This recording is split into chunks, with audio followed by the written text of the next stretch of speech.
Hello everyone, welcome back. Simon here. We got Matt too this week. Hello. Hi there. So greetings. Thanks, Kent. Looks and sounds good. Straight away. Good. Thanks for being our official technical tester. This is great. Hi from Rotterdam. Hi, Rob. So we're in London again. I'm sort of south of London and you're sort of north of London, Matt, aren't you? I am north of London, yeah, about 50 miles. So cool. Kent says he takes it very seriously, his responsibilities, and quite right too. I can't see any of the questions. It's just coming in blank for me. Can you not? Okay, I'll see if I can switch that and make you. Just in case I can see something. Okay, there's a setting I can do. This is exciting, everyone, isn't it? I'm going to change a setting for Matt. All right. Okay, you should see that now, Matt. Here we go. Ooh. Hello from the Shetland Islands. Hi, Simon. Welcome. Look, should I hazard a guess and say it's raining? No, I'm just kidding. Pretty much that's how it is in London, with a few exceptions. It's been relatively clear here today. It's getting muggier though, so if I disappear, I may have been struck by lightning. It wouldn't be a podcast with two Londoners without us talking about the weather, would it? No. I mean webinar, podcast, netcast. What are we calling these days? Thing? Online training. Online training. There we go. Thanks, Mads. Welcome. Yes, it's grey in London again. We had a few days of sunshine and it's grey again. Thanks for that.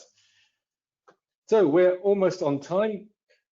And as usual, we're recording this. So if you have joined us, you automatically get the link to the recording.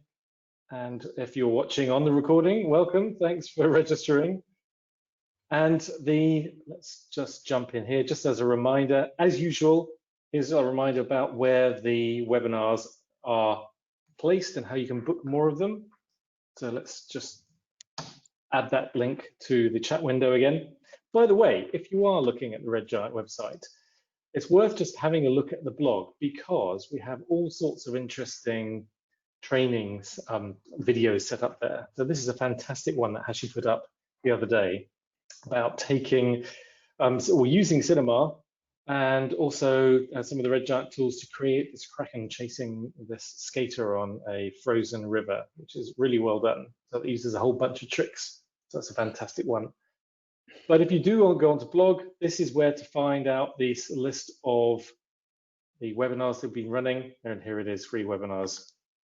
Plus, it's worthwhile me plugging here the 3D motion show, which is happening this very week.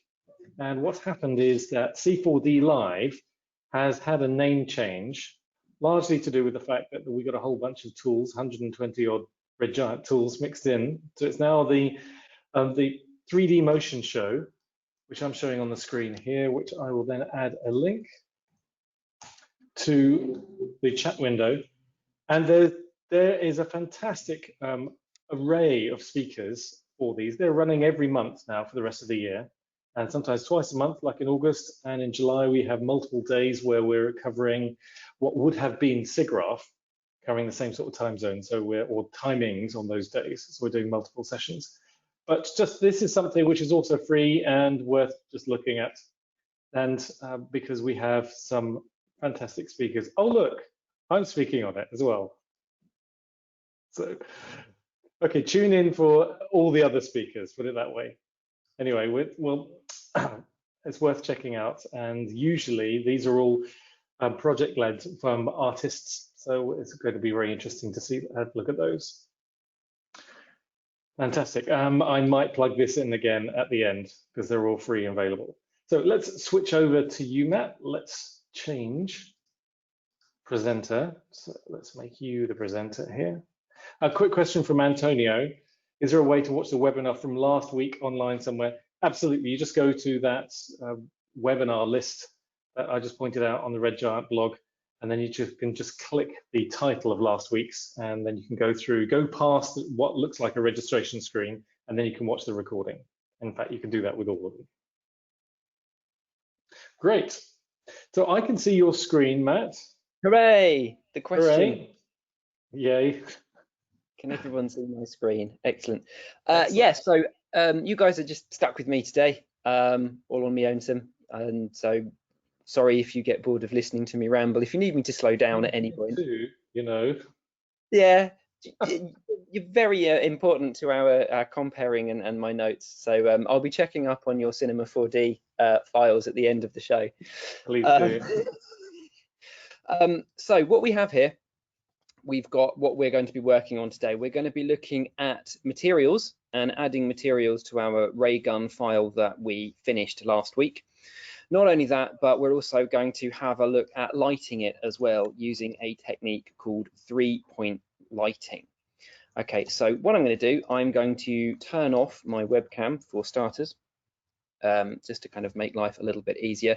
And I'm going to load up my file from last week, where you can see this is where we got to. And we're going to take a little gander at how to create materials, what materials are, and how to add them to our file. So materials exist down here in the bottom left-hand corner, which is our materials manager. If you go to create, you will be able to see under the materials that we have an awful lot of different types of material, from PBR to node to Uber materials, as well as pyrocluster and shadow catcher and whatever. The only one that we are going to focus on for this particular demo is what we call the standard material. Now you can go up here to materials and then you can do new standard material, or by default, if you just double click in this material editor, you will get a brand new material, and it will be a new standard material. You can change that in the preferences if you need to use different ones. As you can see, it appears down in the bottom left hand corner. This is a little image of our material, and over here in the right hand side in our attributes manager is our little sort of shortcut window to the attributes of our material. Now I'm old school. I actually double click on the material that I've created in my materials window to bring up the material editor. So this is the editor window, whereas down here is the manager. This I find makes a little bit more sense. You can see all of the channels and things necessary that are going to make up your material, and you know, you can click between them far easier. This is the attributes manager is okay for just sort of tweaking things, but I think if you want a general overview of your material, then this is probably the better view to do it. Matt, is there a difference technically between the editor and the attributes panel? Can you see something in the editor that you can't see in the attributes panel? No, it's just a layout I'm kind of used to. As I say, I'm old school, and when I first started using the materials, it didn't show up in the attributes manager. That's how long I've been using Cinema. But if you want to, you can still see the basic, and then you just have to click the channels, and then the channel will appear here in the tabs. So you have to just do it on the basic first to activate the channels you want, and then you can click on the tabs. Whereas here in the materials editor, you just see everything all in one go. Less clicking. Yeah, pretty much. Okay. So I'm gonna just do a quick overview of the materials. I'm gonna try not to bore you too much, and I'm gonna try and do it as quick as I can, and give you a sort of vague overview of what's happening. So the color channel, as you can see, is activated here with the tick in the box. Now you can see it's basically exactly as you'd expect. It's what color do you want your material to be. So you can just use your little sliders here to choose the colors. You've got the hue, saturation, and then value. So value is from, they're all in percentages.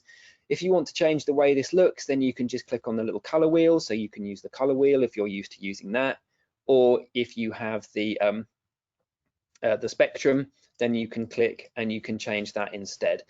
You can even pick an image and then choose colors from that image. You can work in RGB if you want to. If you really want to go crazy, you can work in hex for those people that remember what color codes are for what. Of course, you've even got your little color picker here as well, so you can select that and then you can pick a color from something, you know, if you've got anything or images, values, or, you know, like I want that blue from there, you can click it and you can pick it. I'm going to stick with this and definitely not hex. So I'm going to go back to the hue, saturation and value. So that's probably one of the quickest and easiest ways of changing your color. You can also use images if you want. So if you've got an image somewhere, you can click on the 3 dots here, and then you can find an image, which I actually don't have anywhere to hand. And you can pick an image and it will appear here. So if you've got an image of anything you want, so a material or a texture, or if you've got a model that you are going to model up against, like someone mentioned last week, how do you put an image in the background? Then you would put an image in here. You can use the drop down and do load image, and then it will appear here and it will appear in your viewport to be able to use or, you know, place into different places. Images that you can put into here can of course be, they can be TIFFs, they can be PNGs, they can be bitmaps, they can be Photoshop files, they can also be movie files. So if you have an animation or a film, so if you've got maybe a TV screen in your animation and you want it to show a video in the background, then you can put a video file in here and it will also play that animation in your background as well. So video and image files work under the texture channel. Moving on then, really quickly, diffusion is basically like a dirt map. It allows you to put an image in here, which allows you to then affect whether or not the thing is luminant and specular and reflection, and it will just dumb that down. We're not going to be using that today. Luminance, we will be using. You put a tick in the box and it allows you to make things luminant. Basically, it makes it look like it is emitting light. Now, it is only looking like it is emitting light. It doesn't actually emit light, not by default anyway. Transparency, funnily enough, makes things transparent. So it makes things look glass-like, which even by its default is what it's set to do. So it makes life making glass really, really easy. Reflectance, I will come back to because it requires a little bit more of a longer explanation. Environment allows you to fake reflections. So if I wanted to put something in here that made it look like it was reflecting in a woodland or a park or something like that, then I can fake a reflection here and it will look like it's reflecting that, but that's only to this material. Do you recommend, sorry, Matt, do you recommend HDRI or spherical images for that? To be honest, if you're going to use HDRI, it removes the need for the environment. So this was before useful HDRIs and those sorts of things. There are definitely better ways of doing this now than using an environment texture. But it's okay if you just want to fake a particular texture. Got it. Fog is a little bit cheesy. And there are definitely better ways of doing fog in Cinema 4D, so we will ignore that. Bump allows things to become bumpy. Funnily enough, it allows you to fake a sort of roughness texture onto things. A normal map, or a normal, is a bump map or texture used for gaming. So those of you who are gamers out there will note that when you playing something, I don't know, like a Assassin's Creed, and you walk up to a character, you can see that the pauldrons and the armor have got exceptionally high detail, but when you get closer, you realize that the thing's only made up of about 3 polygons and you can see the angles. This is the normal map. It's very, very good at creating high detail and rounding polygons where there is low detail, which is why it's used a lot in gaming.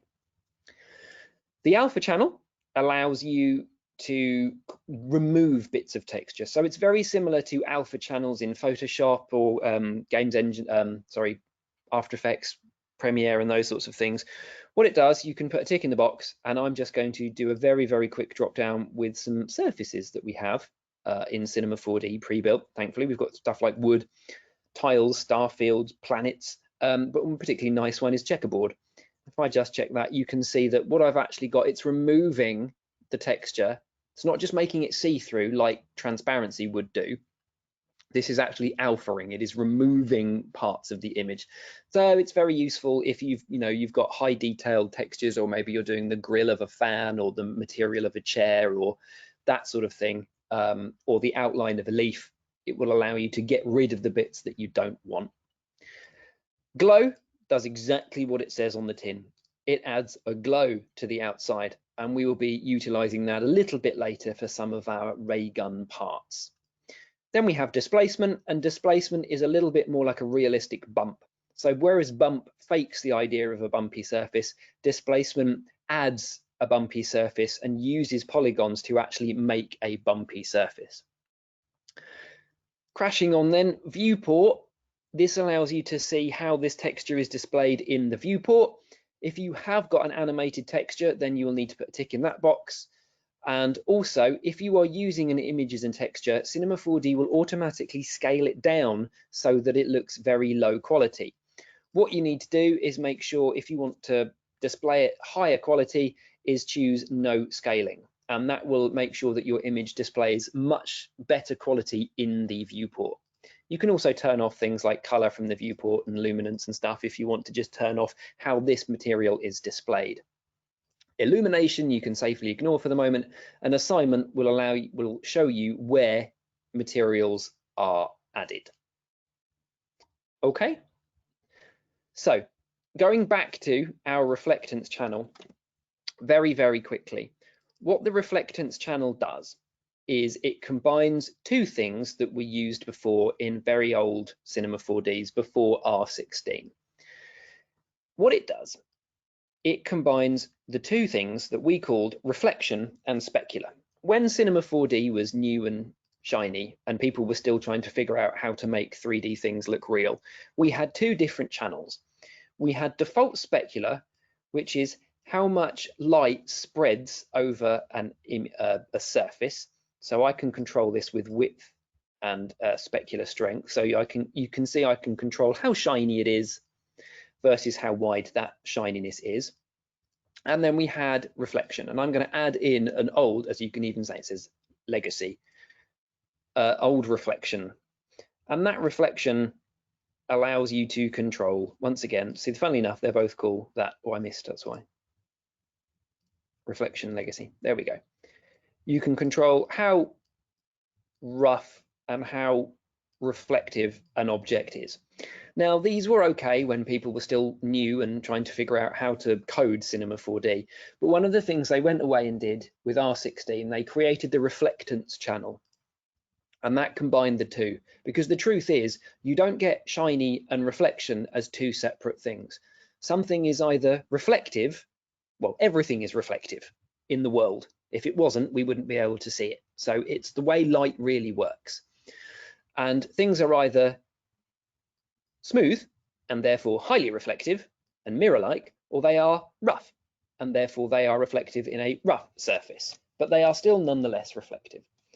So when you get a reflectance channel by default, you get this default specular, which is technically still a lie. So the best thing you can ever do with this default specular is click remove.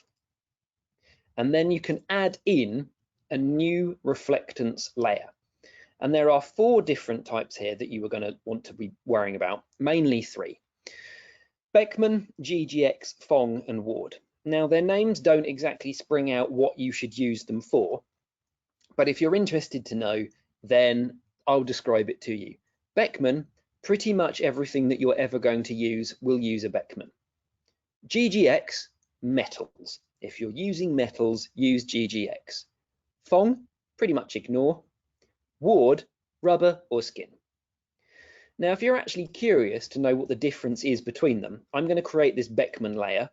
And as you can see, it's basically turned my sphere into a chrome ball. If you would like to know what the difference is, I'm going to show you another really useful feature of Cinema 4D, which is our Contextual Help. It means that you can pretty much right-click on anything inside Cinema 4D, any one of the words, so like type, attenuation or whatever, right-click and do show help. And then the help file will pop up to that particular article. It is amazingly helpful to be able to see exactly what it is that this setting will do. And as you can see here by this table, we've got Beckman, GGX, Fong, and Ward. We've also got anisotropic as well, but I'm ignoring that for the moment. And you can see that each of them has been set to 5, 25, 50, and 90% roughness.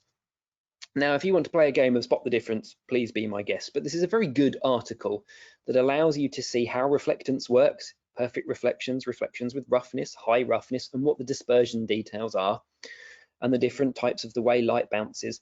But this is a very good example, this here with the 4 faces, Beckman, GGX, Fong, and Ward.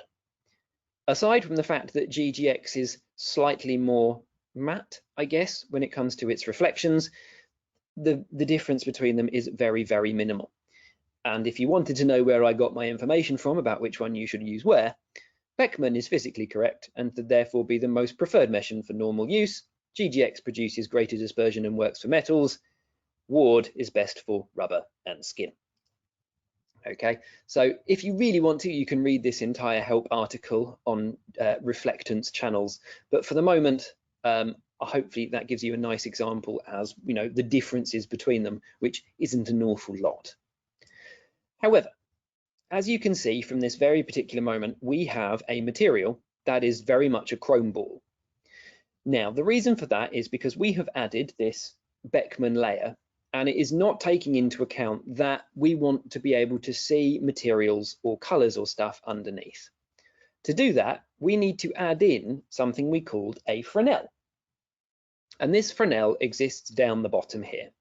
And you open this up and we have a Fresnel option. At the moment, Fresnel is none. Now, Fresnel is basically the scientific principle that everything, or works on the scientific principle that everything is 100% reflective at 90 degrees. Now that's a very odd thing to say, but you may notice that the further an angle down the table you get, if you're looking at a table, obviously, the lower and lower you get to nearly 90 degrees of that, you will see that it is reflecting a lot more of what's going on. This also works with things like heat haze and mirages in deserts. When you think you're seeing an oasis in a desert, what you're actually seeing is a 90-degree reflection of the sky. So that's where that sort of thing comes into play. So Matt, when you're talking about 90 degrees, you're also meaning exactly as the camera is looking at an object? Yes. So I wonder if my show help function will show me something useful about Fresnel. No, it's not. It's not going to show me the angles. So yeah, if you were sort of looking, you know, you're sitting at your desk and you're looking down at your table, probably about 45 degrees. The closer and further down you kind of go, as if you're crouching, you will be able to see that the desk sort of gets more and more reflective. But of course, light doesn't generally bounce into our eyes at 90 degrees. So we struggle to see that thing except in exceptional circumstances. So one of the things that we need to do to make more realistic textures is turn on Fresnel. And here we have 2 options. We have dielectric and conductor. And for those people, you know, who don't know what those means, which to be honest is most of us, dielectric, non-metal, conductor, metal. If you're going to be making metals, click conductor, and you'll see you've got a whole host of presets which allow you to make various different types of metals, which will be very useful for you. However, we're going to make a plasticky kind of ray gun, so I'm going to choose dielectric. And then you have a whole other host of presets, of which I'm questioning some of the need. Whiskey, milk, but nonetheless they are there. We've got PET, we've got glass, we've got ethanol, diamond, of course, beer. Everybody needs to know the index of refraction of beer. So I'm just going to use PET, which is a kind of plasticky sort of one. And you can see that we're getting this plasticky material coming through. Okay, and that's what we're going to use for our ray gun. So after having rambled on for 20 minutes, I apologize. We're now actually going to start creating our materials and putting them on our ray gun. So with our model, I'm going to not use that one. I'm going to create a brand new material, do the only thing that we should do, which is remove the specular. I'm going to add a Beckman, make sure my GGX is dielectric, and then with my color, I'm just going to simply choose a nice color here. Now, if you want to, you can make it a rougher color, a rougher material, and that's all done through the roughness channel of the reflectance. So under my reflectance, layer 1, which was my Beckman, I have roughness, and I have a roughness value of 10%. And I could drop that to 1 or 2%, and that would be super shiny. Or you can see that as that gets blurrier and blurrier, you're increasing the roughness, you're getting more of a sort of rough, matte looking plastic. So it's entirely up to you as to which one you choose and where you go for it. I'm just going to choose on basically what it was about 15%. So it's relatively shiny with a little bit of roughness to it. Now, to add it to an object, this is the technical part, you click and hold on your material in your materials manager and drag it to the object that you want it to work on. You will see the little plus sign appears and you let go and we have made that red. Brilliant. Okay, so let's just keep adding materials to the things that we want. I'm going to hover over something over here and hope it goes onto the zap. Yes, it does. And then I'm going to hover over here and onto that. And you can see that it's really easy. If I want to copy this material, then I can just select it. And with my mouse in my material manager, Command C, Command V, or if you're on a PC, Control C, Control V, and a new material is created with exactly the same settings as what I've already got. Which means if I want to, closing my material manager, I can click on my new material, which will appear in my attributes manager, and I can make that one yellow instead. Ooh, I'll try and make it yellow as opposed to lime green. There we go. And now I have two materials very similar, and I can just drag and drop that to my other objects. What actually happens when you create a material or when you add a material to an object, it creates a material tag on your object here. This material tag says, I am this material called Matt, which if I really wanted to, you can just double click on that and call that yellow. And I could double click on the other one and call that red. Funnily enough, it's very good to label what you're doing. And you can see now, if I click on my material tag, it brings up that this is material tag red and that's material tag yellow. If, for example, I wanted to change the material that was on the exhaust of this ray gun, the temptation is to click and drag it over my exhaust and make it yellow. Whilst I have, in theory, made it yellow, what I've actually done is I've placed a brand new material tag onto my ray gun. This is not best practice, because then you can say, actually, maybe I do like it red. And then you say to my friend, hey, what did you think? Did you like it yellow?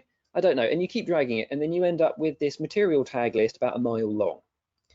What you can do, you can select the ones that you don't want and press delete for starters. If you are going to change a material or want to see what a different material is like, click and drag on the material, and then rather than hovering over the object here or hovering over the object here, hover over the material tag that has been created. And basically, if you hover over and let go, it will replace it. So that's quite a neat little trick in order to be able to just keep your file looking a bit tidier and increasing or decreasing the amount of stuff that you need to worry about later on. So I'm just going to keep dragging and dropping my materials to my object, and there we go. And now I'm just going to add yellow for that one. Very quickly, before I move on to the handle and adding multiple materials to single objects, I'm going to look at creating my new material, because I want the end of my ray gun to have a slightly sort of glowy feel to it, as though it's emitting stuff. So with my material selected, I'm going to turn on the luminance channel, and then I'm going to lower the luminance a bit. So this will make it look like it is illuminated, and then I'm going to add glow. And you can see that makes a nice fuzzy material. To be honest, because I've got a luminant material that is just going to be glowing and I'm not going to see anything of it, I'm going to turn off the reflectance channel entirely. I don't need it. It's not going to make any difference. So I can just drag and drop that onto my sphere here. And now I've got a luminant material, and I'll drag and drop it onto my helix that we made last week. Then I'm going to turn off my wireframe so you guys can see that without what my materials on there, without my wireframe on there. Oh, I've missed a thing. There we go. And I'll put yellow on there as well. If you want to see how this looks, you can give things a quick render, and that is the button up here. And you can see how this is going to look. Oh, I've got some files on which I shouldn't have on yet. So ignore that. We'll look at that next. When you get in a moment, Matt, when you get into the two a surface or an object with 2 or more materials. Tom's got an interesting question about morphing or animating. Is it layers or is it a null exchange? But I think you're going to be covering that in a second. I'm about to cover that. How to do 2 different materials on an object. Yes. Well anticipated, Tom. Okay. So to do this, I will do this in a brand new file because it makes life a lot easier. And I will create myself a cube. And I will make my cube editable, because one of the things that you need to do in order to be able to add multiple materials to an object is you need to be able to access the polygons of that object. So I've made my cube editable by pressing C on my keyboard, or for those of you who can't remember, it is the button up here in the top left, the Make Editable button. And then I'm going to create a new material, which I'm going to make purple. Don't worry about the type of material that I'm making or the fact that I've not changed reflectance or anything, it doesn't matter. So with my polygon mode selected, I'm going to select a polygon and I'm going to drag and drop this to that polygon. And funnily enough, it's made it purple. If I render, ooh, didn't mean to do that. What did I do? Oh, I did file and new rather than render. Whoops. There we go. If I render that, you can see that one side has now gone purple. Now, if I wanted another material and I said, I want the entire rest of the other cube to be lime green, who wouldn't want it to be? Then the temptation would be to just drag and drop it to the cube, and I've made the whole thing lime green. If I render, the entire cube is lime green. Now, what's actually happened is we have up here our 2 material tags, and we have a triangle tag here that's appeared. This triangular orange tag is what they call a Polygon Selection Tag. And what this does is it is a remembered selection. If I double click it, the polygon that was the purple one has been selected. What happens is with my purple material, which had the mat there, underneath we have selection, and this says Polygon Selection 1, which funnily enough is the name of our polygon selection. What happens is Cinema 4D's materials are calculated from left to right, with the right being the final one. So the left one, which is a purple, is restricted to this. However, the green one, as you can see, is restricted nowhere. So therefore, green trumps all, and therefore it renders. What you can do, if you do that in this order, you can select and click and hold on the green one and just move it to the left-hand side. Therefore, you have reordered your polygon selection. And now you can see that the purple face has appeared, and if I render, it's exactly what I wanted it to be. Now, if you know that that is what you're going to do, then of course you can do that in that order to start with. You can apply the green to the entire cube and then apply the purple to one face. But I want people to know that you don't have to do it in that order, because you can always rearrange your material tags afterwards. So looking at our ray gun then, what we are going to do, we are going to grab our subsurface, which was our handle here. And what I'm going to do, I'm going to select the polygons, or actually let's make life easy on myself, shall we? Let's make the entire thing red by just dragging and drop it to the ray gun handle. And then I'm going to select my polygons this side. And if I want, I can nip the other side and I can select my polygons that side. You can see I've got too many. I'm just going to control click those and get rid of them. And now if I drag and drop the yellow to that, you'll be able to see that I have my yellow handle now all in one go. Okay, and there we go. I have completed the texture for my ray gun. How do we feel about that? Is that all right, Simon? Looks good to me. It's excellent.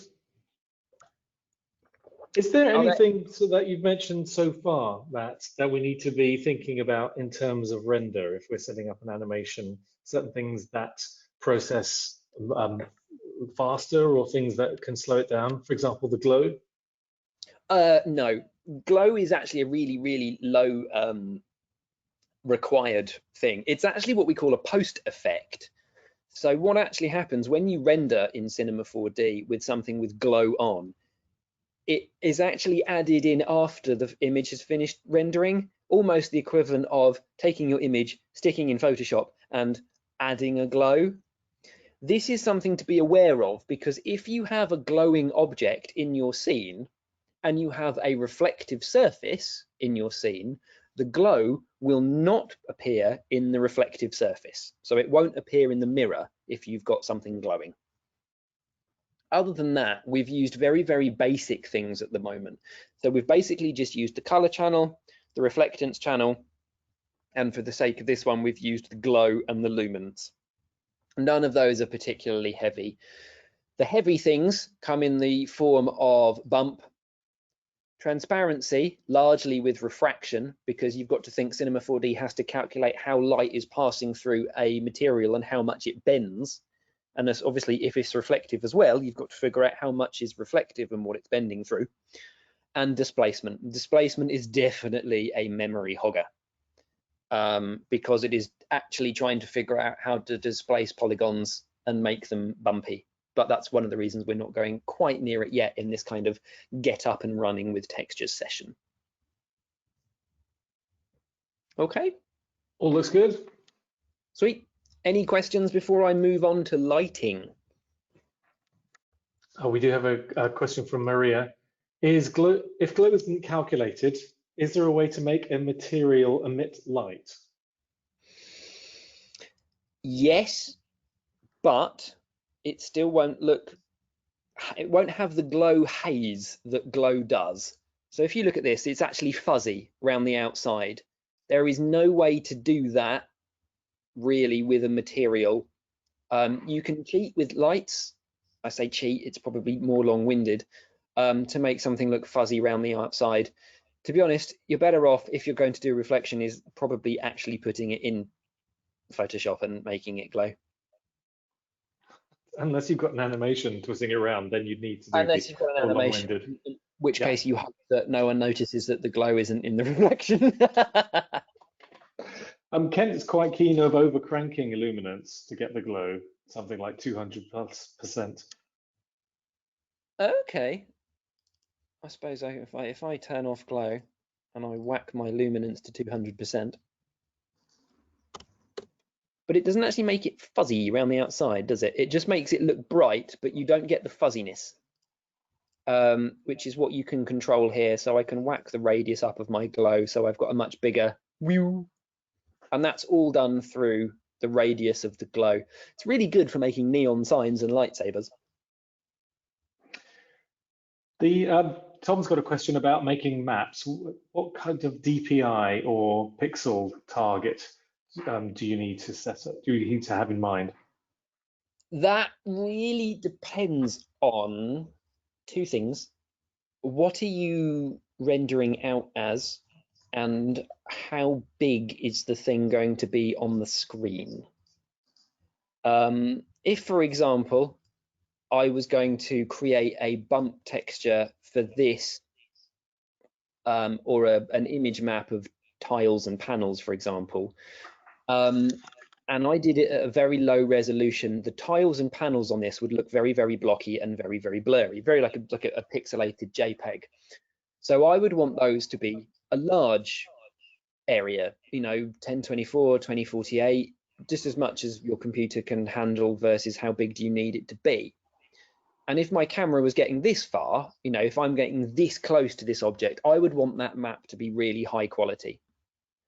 If my zap gun is only going to be that close to the camera, there is absolutely no point in having an 8K texture on my screen, because my computer will only be able to calculate probably about 512 by 512, and it will make no difference whatsoever.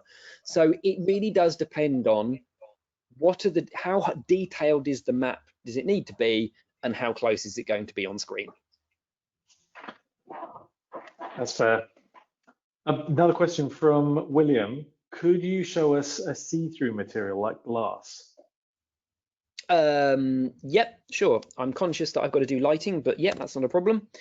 So you can do it, Matt. I can do it. It's actually mind-numbingly easy. Glass used to be one of the most infuriating things to get right in Cinema 4D, and it used to take hours upon hours of faffing. To create glass, double-click in your material, untick color because you don't need it, tick transparency, done. Don't forget to apply it to your object. I've created glass. If I render it, it's going to be a little bit meh because it really doesn't have an environment to reflect. So you can create various things to make life a little bit easier. So I'm just going to quickly create a floor. I'm not going to go into detail about what that does because it just creates a floor. And I'm going to create a physical sky, which I know a certain person will despise me for. And then I will render. And now I have a shiny sphere, which is actually see-through. And if I just create an object and put it the other side so you can see, ooh, whoops, so that it is actually see-through, you can see that the sphere is acting like a snow globe type thing, a solid spherical object, and it is looking through this cube. Or you can see the cube through it, and it's actually doing the proper inversion distortion from what refraction creates. Nice.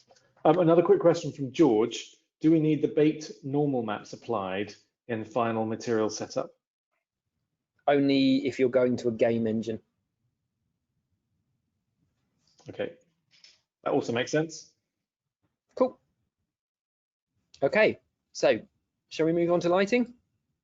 Please, yes. Sweet. What we're going to be doing, we are going to be looking at the 3-point lighting system to light our ray gun. Now, a 3-point lighting system is one of the most commonly used forms of lighting, and it's very much used in photography. And basically, we're just going to replicate that setup. Funnily enough, it includes using 3 individual light sources positioned in certain areas of the scene. So we're going to take a look at that concept really quickly and see how you can use them. So in a new scene, I'm going to create a floor. This is an infinite floor, and it just goes on forever, funnily enough, hence the word infinite. It never displays as infinite because Cinema 4D can't display infinity because it would break. So ignore the fact that this is just a small square. If you render it, you will see that it goes on to a horizon line.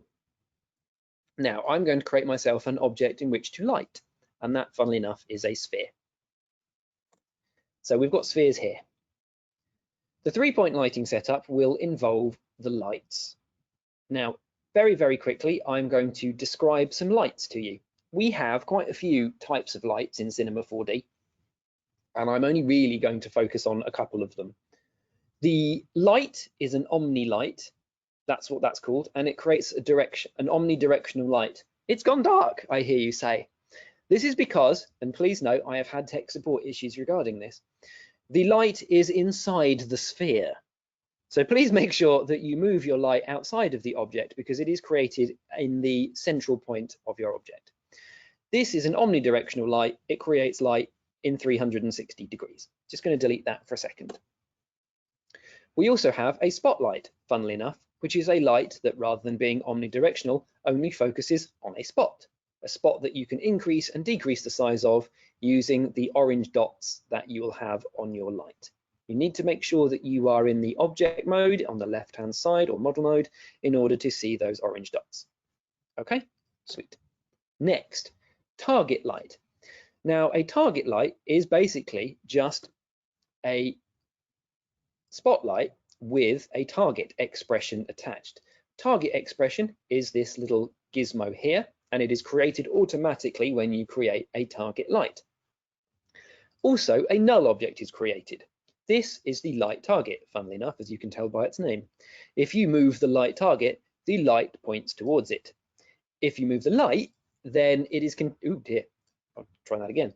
If you move the light, then it continues to point wherever that target is. So you can move the light around, up, down, around, and everywhere, and it will continue to point at that particular object. They're really useful, and we might actually take a very quick look at how to create a target expression on your object. We have an area light, and that is a light that, funnily enough, comes from an area.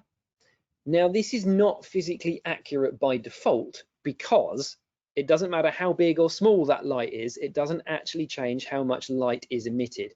It also doesn't matter how close or far away the object is.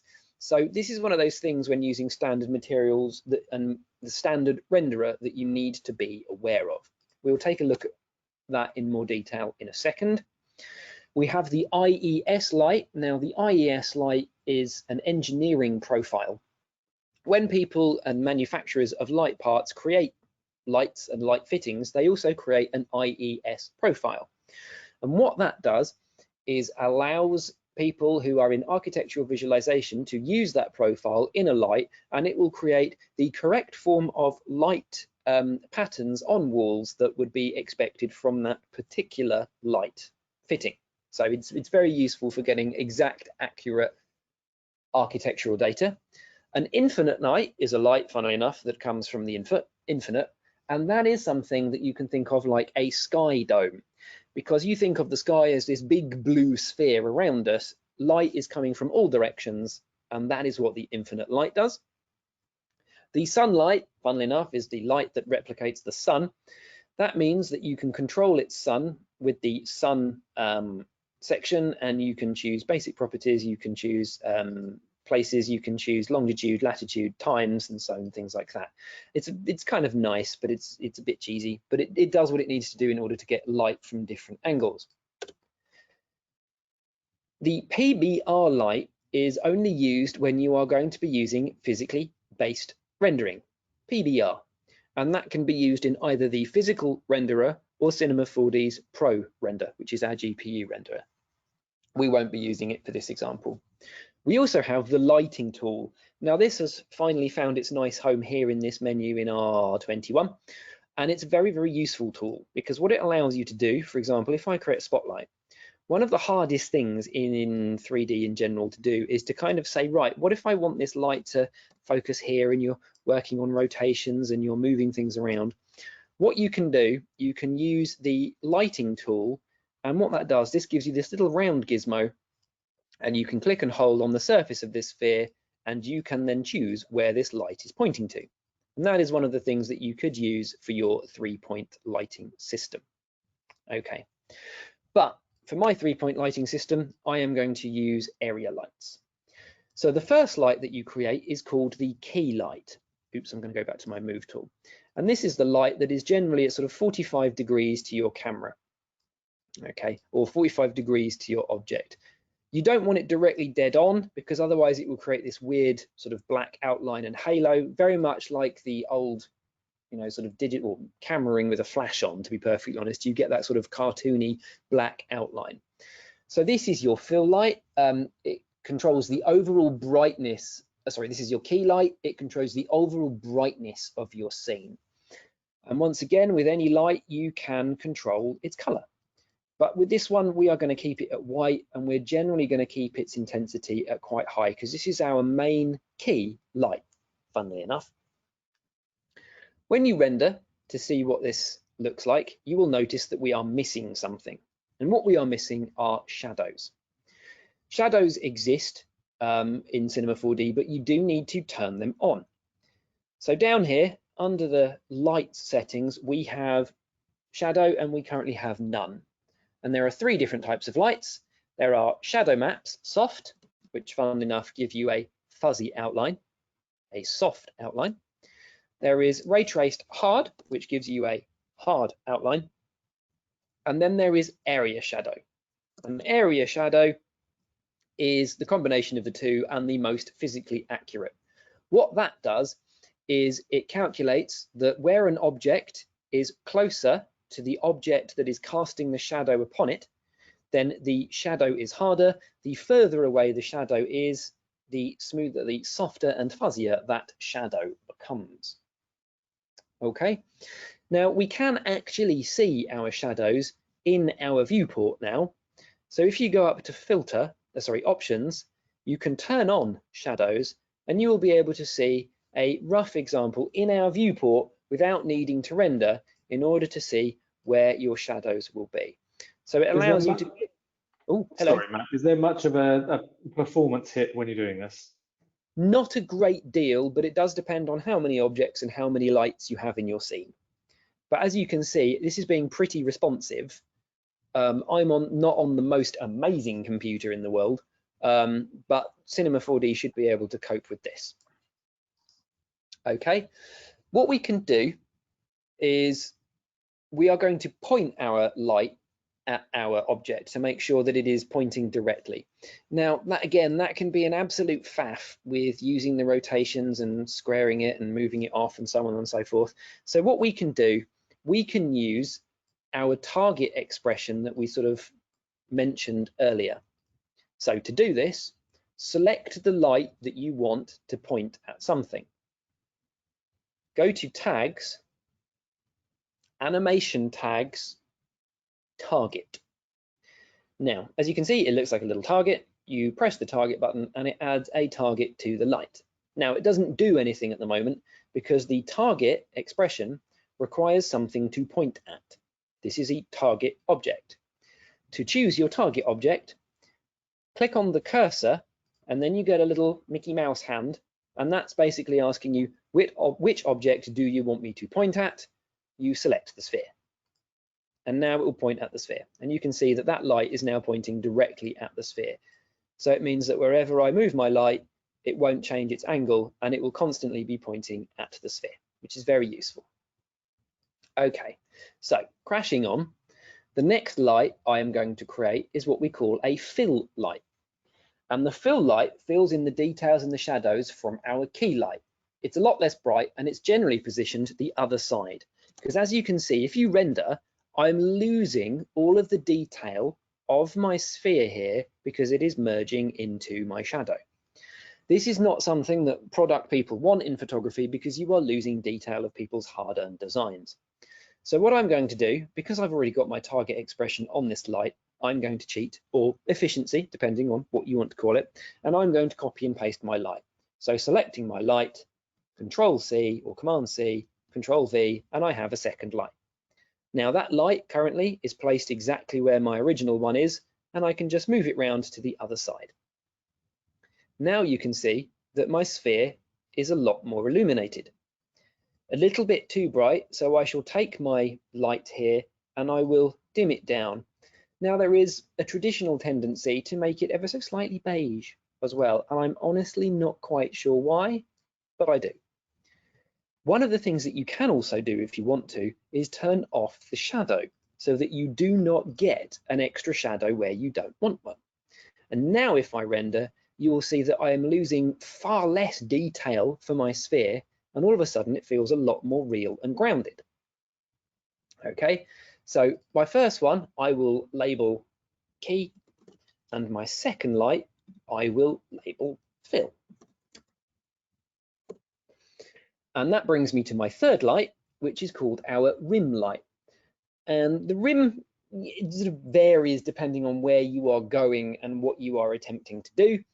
But the idea is it's sort of generally behind the object and it adds rim light sort of highlights. It helps to sort of stop the object blending in with the background and hopefully should sort of make it pop.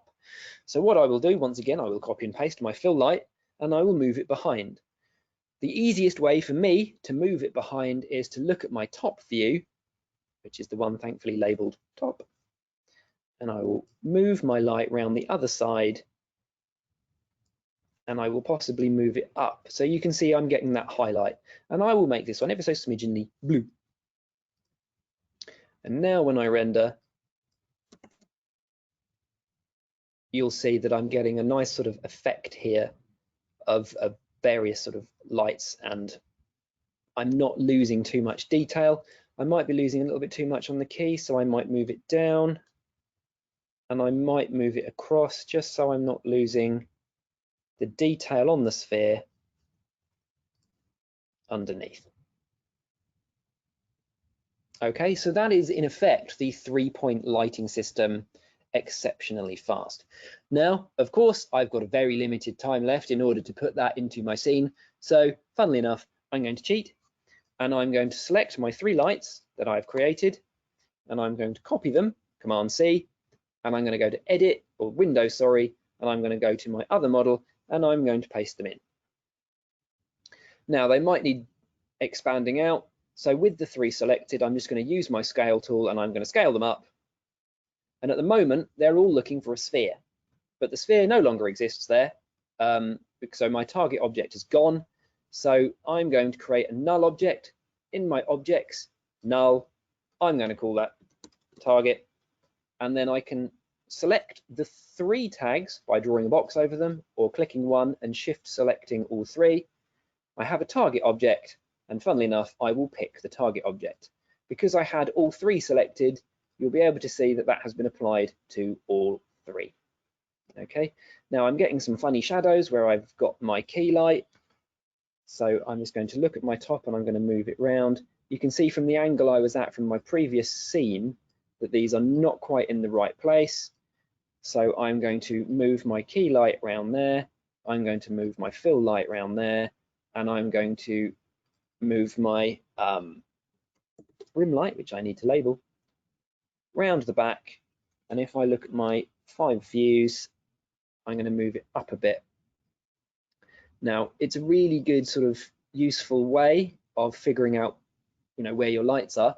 But something that's very, very helpful under the rendering here, if you click and hold on this middle one, for those who've been just clicking this button, that renders the viewport. Great. If you want to have a look, constantly updating, then if you click and hold on the second one, we have something called IRR, Interactive Render Region. And that creates, funnily enough, a little interactive render region that you can increase and decrease the size of, which means that if I move my lights around here, it will re-render it and think about it straight away. Now it has got what I probably define as the tiniest slider known to man, which is this tiny little triangle just here. This is a quality slider. If you drag it all the way down, you can see that it is 8-bit, which is very nice if you want to do pixelated stuff. Or you can drag it all the way to the top to get a higher quality render. Higher quality means a bit slower, so if I move my lights, it takes a little bit longer to refresh, but it's not too bad. And I can just have a play with these lights now to see where I want my highlights and where I want my lights to go. So if I'm losing that quality slider, is that anywhere else in the interface? Is that does that have an easier not method? that I'm aware of. So that is the diddiest little, yeah, that would be good actually. To be honest, if there is anything to do with the interactive render region information and paneling anywhere, I'd like to know where it is, because at the moment it's just there. So you can increase and decrease its size, only have half of it, or you've got the tiny little slider there, which allows you to choose its quality. Got a quick question from Tom. Actually, this is a good one. Do you keep and set up a custom set of lights so that you can reuse them? Yes, absolutely. There's no point in reinventing the wheel all the time if you don't have the time. As you can see here, it's pretty much adaptable based on size and moving them around.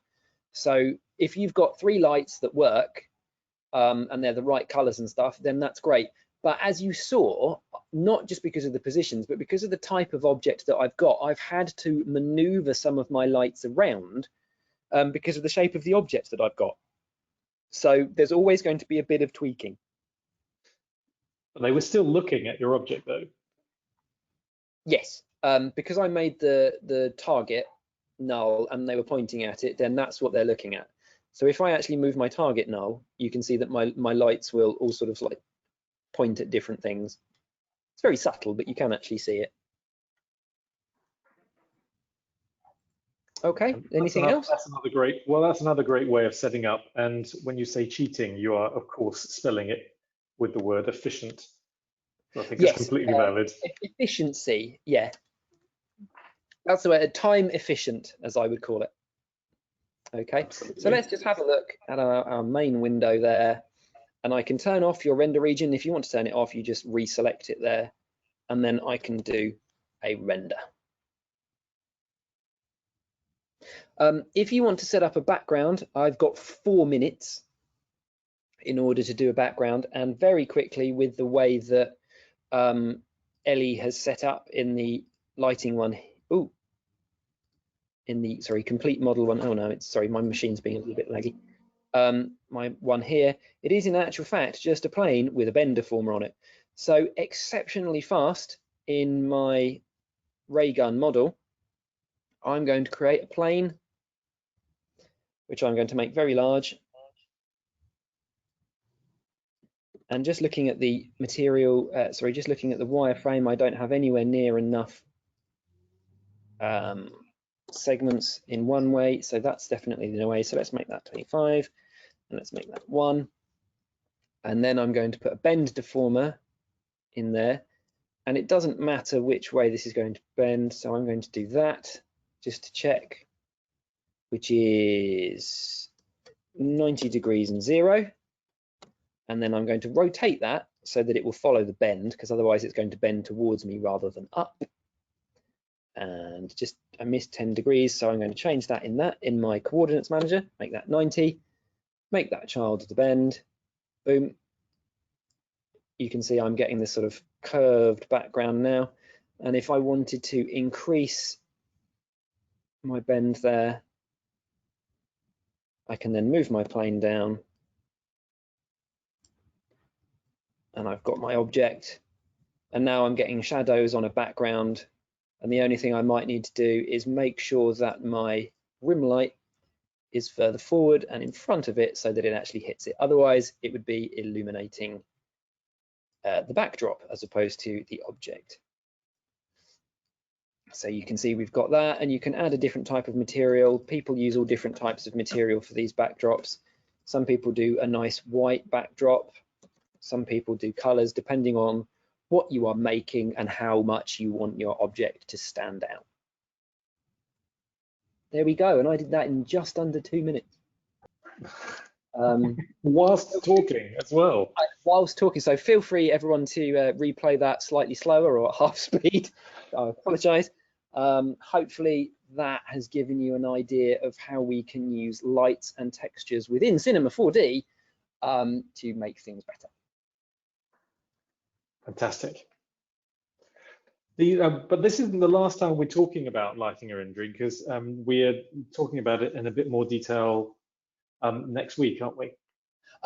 Because we decide, well, yes, a little bit. We won't be looking at lighting again as such. We will be looking at animating and rendering. So the rendering we are going to be doing next week is looking at different settings that we can add in to make our scene files a little bit more realistic, how we can make light bounce properly. And we're also going to be using animation as well. So how to keyframe objects, and how to do what we call an exploded diagram as well.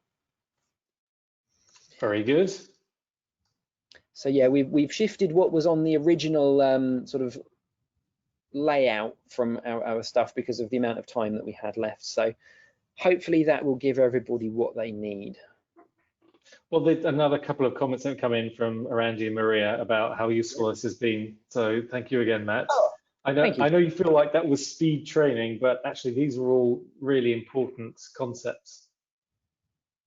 Good, I'm glad. Yeah, if anybody has any other questions, you know, let us know. We've got about, well, just less than 30 seconds or however long it takes to answer any questions. We were in danger of actually finishing on time for the first time ever.